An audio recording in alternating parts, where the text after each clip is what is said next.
D'ailleurs aussi, les gars, chez Disney, là, pour votre L'Âge de Glacis de merde, hein, j'ai oublié de préciser un truc important. Faites revenir Louis. Vous savez, Louis, oui, vous savez, le cochon taupe, là, l'ami de n'importe quoi de pêche dans L'Âge de Glace 4. Il a complètement disparu dans le...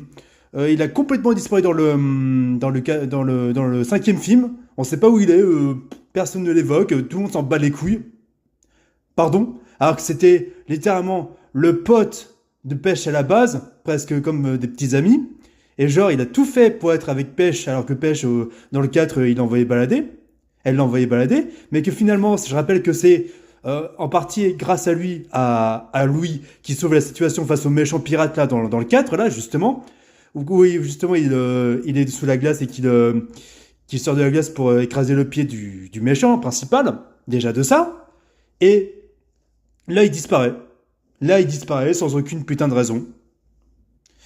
Et donc, faudrait le faire revenir ce personnage-là. Et limite, tu vois, Pêche, on pourrait dire que elle a pas de, voilà, elle a plus son petit ami, mais il reste en de bons termes. Et que Louis, voilà, il reste le véritable ami de Pêche, quoi qu'il arrive. Comme s'ils étaient amants, mais indirectement, même si vous avez compris. C'est vraiment que ce serait que amical, Ellie, et en fait, ce serait en mode, Ellie, n'importe quoi, Pêche, attention, excusez-moi, Pêche, la fille de Ellie et de Manny, pardon, Pêche, en fait, elle se déciderait de faire, comment dire, d'aller comme bon lui semble, et d'être libre de ses propres mouvements. Pas forcément vouloir fonder une famille comme Manny, mais Pêche, elle pourrait être libre, tout simplement, d'être une femme libre, tout simplement.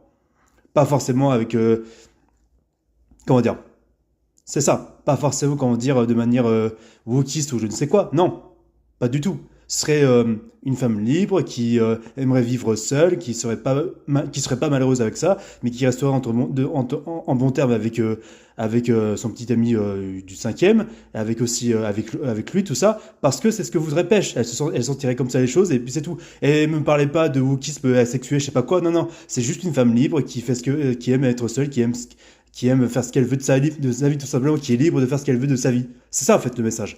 Et puis, tout simplement, il y aurait de ça. Et aussi, Sid, il faut lui dégager sa petite amie, parce que bah, eux aussi peuvent rester sur de bons termes.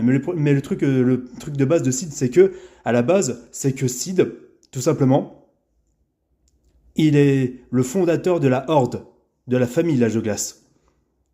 Certes, il est un boulet avec les filles, mais au moins il a ce mérite d'avoir uni des gens. Et en fait, c'est ça le principe de Sid, c'est que c'est un personnage en quelque sorte asexué qui unit les gens et qui rallie les gens et la famille entre eux.